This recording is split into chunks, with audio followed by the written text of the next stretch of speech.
Hello and welcome to 100% Motorcycle. Yes, this is another episode, and this time we are talking to you about our lovely gloves.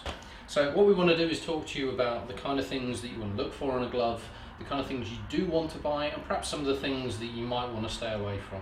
So we've got 3 sets of gloves that are in front of them here. 2 of these sets are mine, 1 is Jim's. And basically what we're going to do here is just run through the different ones. So I'm going to start off with these ones. These ones are a set of gloves that I bought in 2010, so that's 9 years ago now. These are Frank Thomas gloves, and I've got to be honest, when I was buying these gloves I didn't really know what I was looking for in a glove. I was literally just buying them from a point of view of someone told me it's a motorbike glove and away you go. So when we start looking at those gloves, what's the kind of bits that we want to check out and what is the kind of bits we want to get for it? So there's a few things that we need to be conscious of. As a road ride, I think it's fair to say if we were using these for commuting on the road and a bit of road protection at slower speeds, you're probably okay with this. I would say if you were riding a scooter and listening to scooter trance DJ from back in the day, I think you might be okay with it.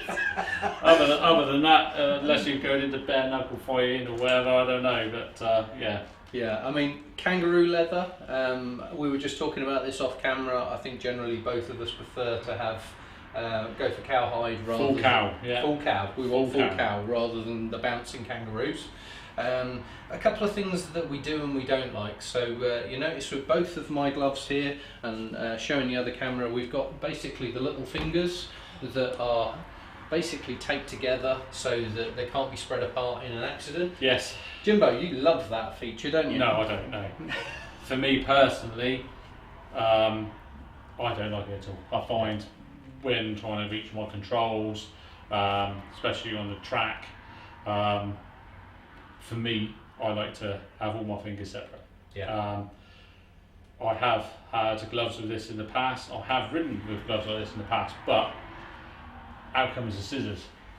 It just becomes annoying because sometimes, just casually riding, I tend to, for some strange reason, I tend to do 3-finger braking when I'm just casually riding. I don't know how I do it, because normally you can't move that finger. I don't know how I do it, but 3-finger braking, and then when I do track riding, I normally 2 fingers or 1 finger depending on what I'm doing. But yeah, I just find it awkward for myself.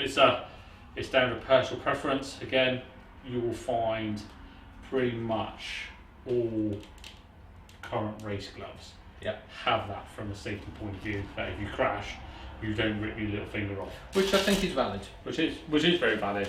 But I've got to say, as you try these on, and if we come and look at it, there is a couple of bits about this glove that I think are really important on mentioning.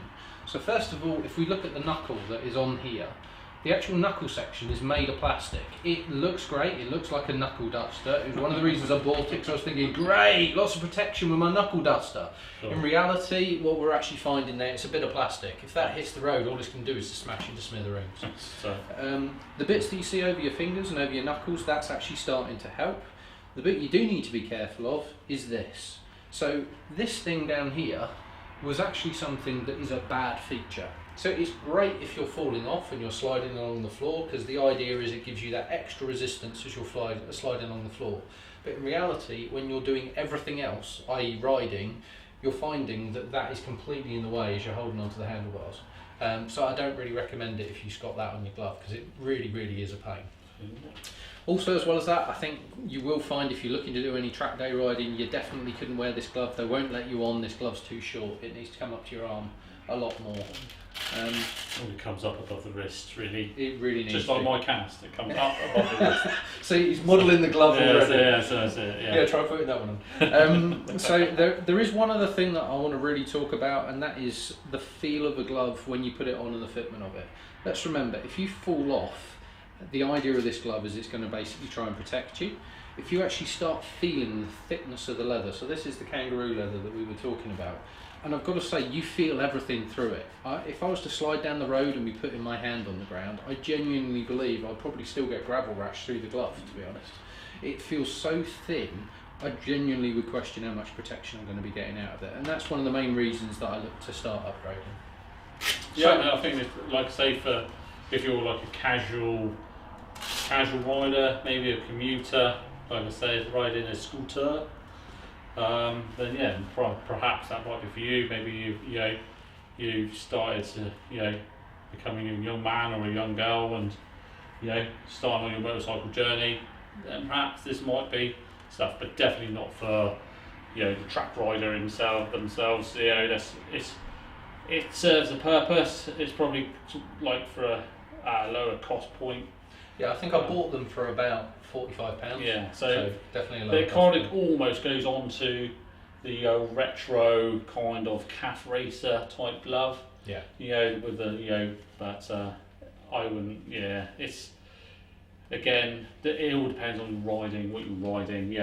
What you're riding and how you're riding, I think, as well. Yeah. That's if you're going for a good old Sunday morning, wake up 8 o'clock in the morning, go out for a blast.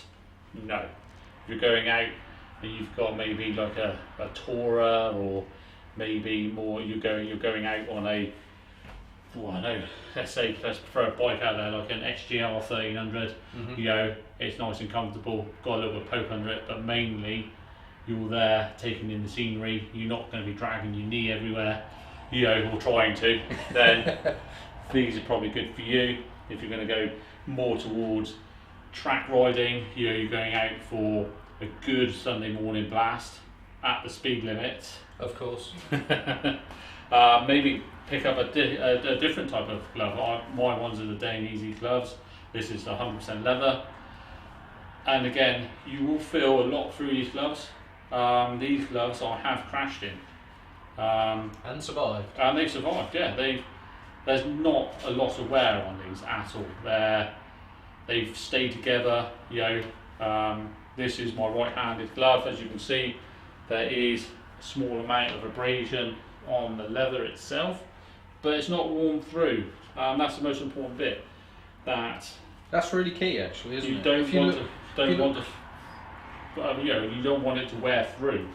I think on this one, some of the stitching has gone, but so as you can see, some of the stitching has gone on this. So this will go off and now be repaired. But the most important bit, because of the design of this glove, it hasn't completely come apart. Yeah. And very, very good gloves, you will find that all the critical areas are double stitched. Yes. And you have good Velcro, you have good impact for things like your wrist, you have padding, you have knuckle bits, you have extra padding on the little finger on this one just in case. And it all depends again on feel. These are lightweight, very supple. I can move easily in there. And for me, more importantly, I can move all of my fingers separately. For me personally, Good Velcro. These gloves, put one on, put this one on. For me, I can then get on. So as you can see how far they come up the wrist. So you can see how far they come up the wrist. This is ideal for me because I like to wear my leathers on the inside of my glove. I was going to say that's quite an interesting piece, inside or outside. So I know some people that prefer the sleeves of their leathers to go over the glove, and other people to go along the inside. Same when they do it with their legs of their leathers, they like it either in or out of their boots. It all depends on what Valentino Rossi's doing at that time. So you find that one day he's out, and then the next day he's in. But then the next day when you go to a bike meet, everyone's got their leathers on the outside of their boots because he does it. So as long as they're secure and they protect you, that's it. It's down to personal preference. Again, with all gloves, go try them on. Yeah. Go out there, like I say, for rough costing. You said these are about £45. Yep. These ones are a bit more expensive, but not dearest out there. Mm-hmm. These were probably about 120, 130 quid. Okay. Probably about 4 years ago. Yep. I do have a current set of Alpine Stars. I've not brought them in today, and they were nearly the £200 price. Wow. And compared to, I probably prefer those because of the way that they're more supple. I can easily get them on and off. The straps, the Velcro's good. The bit that goes around the bottom of the hand, that on the wrist, that's not too tight. It doesn't cut in. Yep. It's just nice little touches to it. like you saying on your Frank Thomas ones, you've got the little bit on the palm of your hand, or the outside of the palm of the hand. How'd you get on with that? Because as I said earlier on in the video, I found that really, it was okay for track riding, but I've got to say, for any road riding, I was finding well, it depends really on how you ride. So this being my throttle side. Yeah. When we do bike talk and we actually talk about our bikes that we ride, you will see I have a brake lever protector. Yeah. For me, when I'm on the throttle, most people ride with the hands like this. Yeah. Because I'm used to moving around the bike a little bit, getting off of it and trying to get my body position. So when I'm cornering, generally my head is to one side or the other of the screen. So I'm not actually looking, when I'm cornering, I'm not actually looking through the screen. My hand is slightly is twisted. Yeah. So this part here probably sits on top of the throttle. So I turn. Yeah. I think that's when I get into my position, I'm leaning, that my elbow drops to assist me into the corner. Yeah. If I was like an everyday commuter, I might find that gets in the way.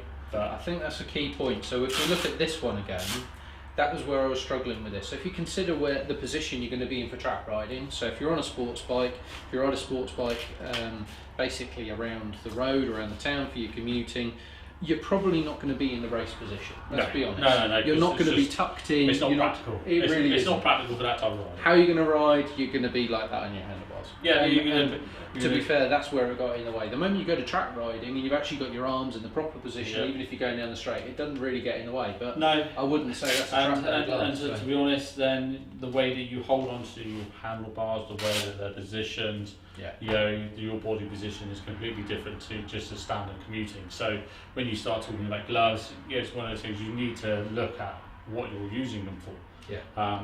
For me personally, that palm pad or that doesn't really bother me because the grip that I have on the handlebars or on my clip-ons is completely different to when I'm just popping off down to the shops. I really have kind of a light grip. Yeah. I'm not forcing. I'm not trying to hold myself up with my arms. Mm-hmm. That's all done in my legs. Yeah. And we'll see that when we talk about bike position. And moving around on the bike when we bring the bikes in. We'll have a look at that because mine is completely different to yours because mine is a 100% full race bike and yours is a commuter. Mine's a sports bike for the road. But used for commuting, used for the Sunday morning bashes. Yeah, definitely. Going out for the group rides and stuff. Mine literally yours is complete track bike. Yeah, completely track bike. Yeah, so we'll look at that at that point and we'll look at positions. We'll look at body positions, we'll look at where you're like ergonomics. That's a completely different video. I'm digressing from this one. So let me come back into my glove. Get back on point. Indeed. Just quickly showing you this one. So this is the RST Track Evo. This is actually my second set of these gloves. I enjoyed the first so much, I bought the second one. Yeah, I had a set myself. So the bit I would say, just picking up from James's point with regards to how soft your glove is, I do actually find these quite hard. I do find these quite stiff. And I've got to say, I do find that reassuring from my personal point of view. So again, that's a good thing for you to go and try a glove on and test it. For me, this glove holds you quite tightly. It's quite a stiff glove. We've already talked about the lovely restricting two fingers. I actually enjoy that. But again, I think these Velcro bits are really important. So having something that's going to Velcro up is going to hold you tightly. Again, you were talking about the double stitching coming around some of that protection area. So again, as we see that double stitching really helps, and you've got these protection areas which then start helping you if you do come off. Basically, it's going to hit those first rather than hitting anything else. You'll find all good quality gloves are all double stitched. And the stitching will be of really good quality. So it'll be some form of thread that's got some form of Kevlar in it, so it doesn't wear through as fast as a standard stitch. I think that's quite important because you can see Kevlar stitching straight away. So if you look at that, you can immediately see the Kevlar distance. If you're looking at a Kevlar stitch, it's generally going to be looking a bit green. And again, you can see that quite clearly. Like I say, it's all down, down the manufacturer. So this one, again, it's got all the double stitching around. Like I say, these are a few years old now, but these are so soft. They're and really supple. soft, aren't they? They're really soft. Well, that's it. It's sort of like getting down to reference. For one of my sins, not saying that they're a bad glove, but again, it's down to your own preference. I had one of those Knox gloves. Oh right, yeah. One with the exoskeleton up the fingers and across They the look hand weird. with the boa system and that. For me, it was if I was an Avenger or one of them mutant things from X-Men, I think it'd be a perfect glove. But for riding, for my style of riding and what I was trying to do with my riding, it was just so impractical because the skeleton would then, when you come to go to brake, I would hit the skeleton of the glove onto the brake lever or onto the clutch lever. I just found that like the feel that I got back off the handlebars wasn't good. But not saying they're a bad glove at all. Yep. They just didn't suit me. And I put them on eBay, and within 15 minutes they were sold and they were gone. It was a very gimmicky glove. I think everyone knew about them. And there are people out there that still use them. Yeah, sure there. And they're not a bad glove. All the gloves that you will get towards the high-end race style type glove, they're going to be pretty good. Yes. Yeah, there would have been years and years of testing and design gone into all these gloves. So the only downside to those gloves that we haven't got here is the fact is that we've worn them and we've decided they're not for us. Yeah. So we've just found something that suits us better. So I just want to make that clear that trying gloves on. I think that is really key. And riding with them. I know it's one of those things is that how do you try gloves on and then ride with them? Well, if you go to certain manufacturers or these shops, they generally got motorbikes in the showroom. So you can sit on a motorbike, with the gloves on, clutch, brake, throttle, For me, having a soft glove is because I ride with a rear thumb brake. Yes. I don't have a rear foot brake at all, so mine's a rear thumb brake. Proper flash. So I need to have that flexibility in my thumb. Yep. So again, it's one of those things is go and have a look at your gloves, try them on, sit on a few bikes in the showroom, and then just go right. I'm going to now put the brake on. And if you've got all this protection and it starts to get in the way, or you find that the ones with the fingers joined that don't suit you, then you need to go try a different pair of gloves on. Again, it's really key, and I think one of the bits we talked about earlier on is around that flexibility that you were just saying. So these are stiff. These ones, you do notice the stiffness on them. Yeah. I've actually like that, prefer that, but in the same way it can be really restrictive. So you do need to make sure that you've got it right. Again, we've shown you across the different aspects here.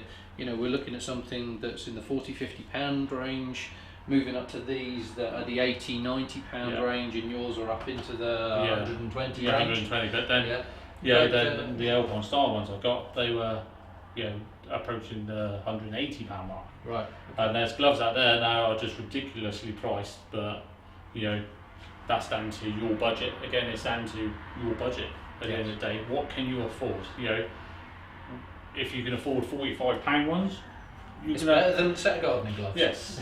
It's better than what some people do, go on a motorcycle and don't wear gloves at all. Yeah. Please don't be one of those people going out in shorts and t-shirts on a super bike. Yeah. I think it's cool. Yeah. And then because at the end of the day, if you come off at that point, tarmac will not be your friend at that point. It will be tearing skin, flesh, bone, fingers. That'll be it. And then you'll be like lying in hospital going, do you know what? I wish I bought a pair of these. I wish I bought a pair of gloves. Or I wish I put the gloves on that I bought because I wanted to be flash on my motorbike. Yeah. On. Yeah, so one other bit that we haven't talked about yet, and obviously what we're showing you here is a set of gloves that across these, I think are probably fair to say a bit more summer gloves. Yes. Or dry day gloves. Yeah, definitely. So again, if I just show you this a second, what you can see within the fingers is you've got the air vents. So great for in summer months where it's really hot, perhaps you're doing a foreign track day, they're wonderful. Yes. What you really don't want to use these for is if you're on a wet track day or if you're in some real cold. So I've made the mistake before of even using these on a road ride when it's been really, really cold, and I literally couldn't feel my fingers. Yeah. So, you know, within no time at all, I'm losing control of the bike that I'm riding. And again, that's where you need to make sure you're choosing the right gloves for what you're going to ride. That's right, yeah. Don't skimp on it. So for that, on a track day, a wet track day, you would be limited to wearing these kind of gloves. So Yes. perhaps then, if you're going to take up track days more, then it might be worth actually having a spare set. So when I go to a track day, I've got these ones as my main ones, and I've got my Alpine Stars one, just in case like it rains, these get sodden. Then at least when I can go out and get a couple sessions in with a new set of gloves on that are dry, like I say, keeps your hands dry, keeps them warm, and then you're in better control of the motorbike. So that's something that you need to consider. Yeah. Well, look, I hope you've enjoyed our chat. I hope you enjoyed the video. Yeah. I hope you enjoyed our small selection of gloves we've given there for you today. Yeah. If you do enjoy this one, then please remember to like the video. Do hit that subscribe button. That way you can make sure that you hear about it again. Hit the little bell, and that way you'll be notified when we drop out more videos such as this one. We've got a lot more coming out to you. So hope you really enjoy it, and we'll see you again next time. Thank you very much.